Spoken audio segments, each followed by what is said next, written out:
Magandang araw mga kaibigan. Pag-usapan naman natin ngayon ang kalagayan ni Pastor Apollo Kibuloy. Okay. So, may panibagong warrant of arrest na na-issue sa kanya ng Pasig Regional Trial Court. Non-bailable offense ito. Human trafficking ang kaso. Medyo delikado. Kung mahuli siya ng otoridad, talagang makukulong siya. So, ang labanan ngayon is yung gaano ka-epektibo, kagaling si Pastor Kibuloy sa kanyang pagtatago.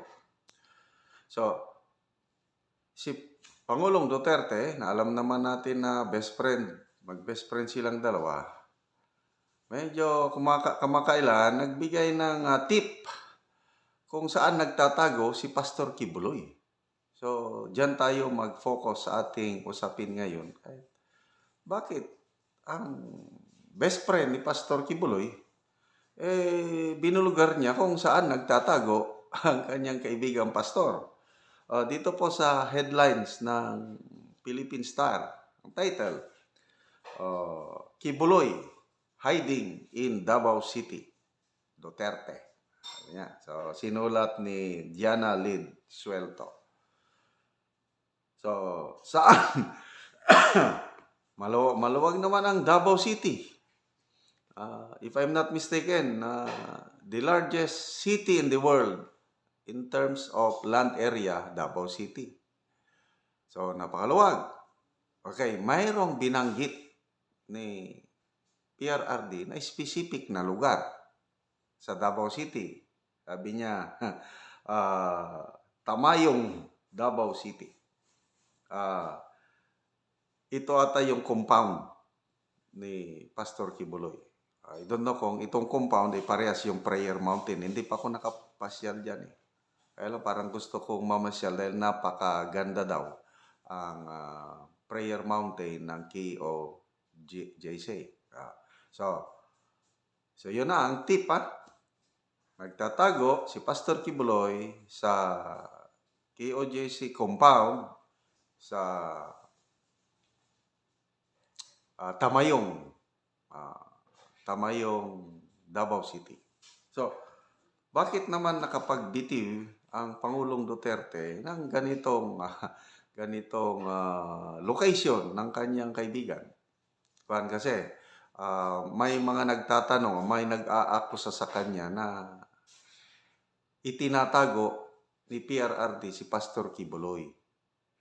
Kaya ito ang kanyang response. Magbibigay pa nga siya ng pabuye kung sa tao na makahanap kay Pastor Kibuloy, saan hanapin? Sa bahay ni PRRD. Kasi ang akusasyon is itinatago. Kaya sabi ni PRRD, I will give you 500,000 if you can find him in my house. So, pinasinungalingan niya yung paratang na tinutulungan niya si Pastor Kibuloy or itinatago niya si Pastor Kibuloy. Kaya yan, nabanggit niya na nagtatago lang sa KOJC compound sa sa Tamayong, Davao City.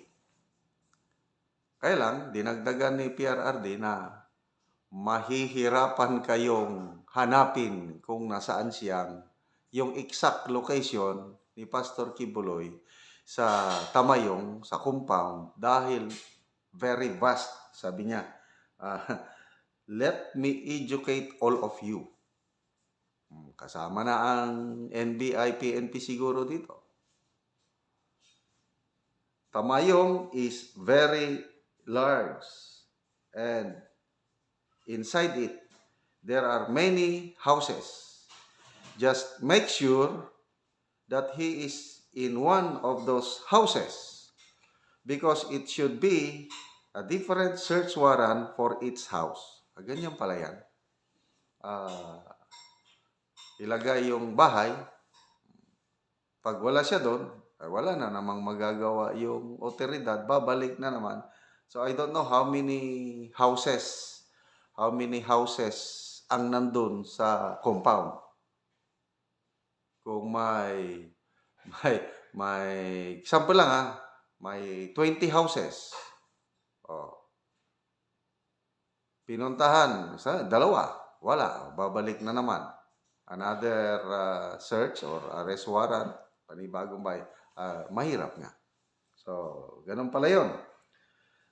Go around the area, sabi niya, chase him there. By the time you finish, you will be very tired. And you would have become a member of the kingdom of Jesus Christ. Ito na naman, style Duterte na patawa. Sa kabalik-balik ng mga law enforcers, paghahanap kay Pastor Kibuloy sa KOJC compound, baka ma-convert sila maging member ng KOJC. Although, joke lang yon. Okay, so, tanong, nag-uusap ba itong dalawa? Anong sagot ng Pangulo? Yes, nag-uusap silang dalawa, kaya lang hindi nila pinag-uusapan tungkol sa kaso. So, anong pinag-uusapan? Hindi nga, klinaro. So, dagdag pa ni Pangulong Duterte, dalawang opsyon na available kay Pastor Kibuloy. Ano yung unang opsyon? Pwede siyang magpunta sa korte at harapin yung kaso niya. Ibig sabihin, lumantad, mag-surrender at harapin yung kaso sa korte. Or, stay put, magtago hanggang sa dulo ng walang hanggan sa tabayong kung inaakala ni Pastor Kibuloy na wala siyang makuhang fair trial. So, yun na po yung naunang mga pahayag ni Pastor Kibuloy na kung wala sanang duda, wala sanang interference ng US government, haharapin niya yung kaso sa korte. Ang hinala, yun ang perception ni Pastor Kibuloy. Siya ang nasasakdal.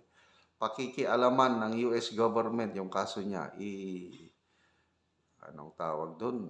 Yung kikidnapin siya, i-assassinate siya, kung lalantad siya, turn over siya sa US government at doon papatayin siya. Yun ang kanyang paniniwala. Kaya, hindi siya lalantad. So, mangyari nito, talagang matagal siyang magtago. I believe na kapag bitiw siya ng salita noon, correct me if I'm wrong, na hindi ako magpapahuli ng buhay.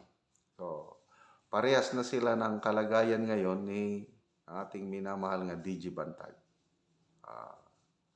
Ang ating DJ Bantag, sabi din niya, hindi siya magsusurrender kasi hindi siya makakuha ng fair trial at hinihintay niya na kung kailan yung tamang panahon kaya handa niyang harapin ang kanyang kaso.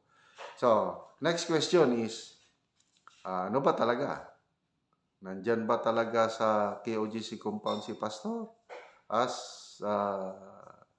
sinabi ni PRRD, o minsan itong ating PRRD marunong ito sa diskarte, psychological warfare, yung huwag mong paniwalahan lahat ang sinasabi. Kasi ano lang siya, tinitesting lang niya yung, kinukondisyon yung mind, ganun. So, baka naman sinasadya niya na sabihin, nandyan lang siya sa KOJC compound, but sa katunayan, nasa ibang lugar para lituhin ang mga otoridad. Di ba posible yun? Best friend niya . So, ano pa, nag-uusap kami palagi kaming nag-uusap. So, meaning, in terms of gadgets, electronics. Sabi ng NBI, itong NBI may mga tracking devices. Kung gamit ka ng gamit sa cellphone mo, darayan pa na matrack nila ang location mo. So, hirap na hirap ang NBI pag-track sa location ni Pastor Kibuloy dahil sabi nila hindi daw gumagamit ng electronic gadget si Pastor Kibuloy. So, in what manner na nag-uusap yung dalawa? I don't know. So, baka kasama yun sa PsyOps o PsyWar, pang-ano ni PRRD para, alam mo na. So, ito po, nakakalungkot na pangyayari sa buhay ni Pastor Kibuloy. Ako, hindi ko akalain na aabot siya ng ganito kasi mahirap yung magtago-tago. So, sa mga KOGC members, I believe na halos lahat kayo pinagdarasal nyo ang kaligtasan, ang kabutihan ni Pastor Kibuloy.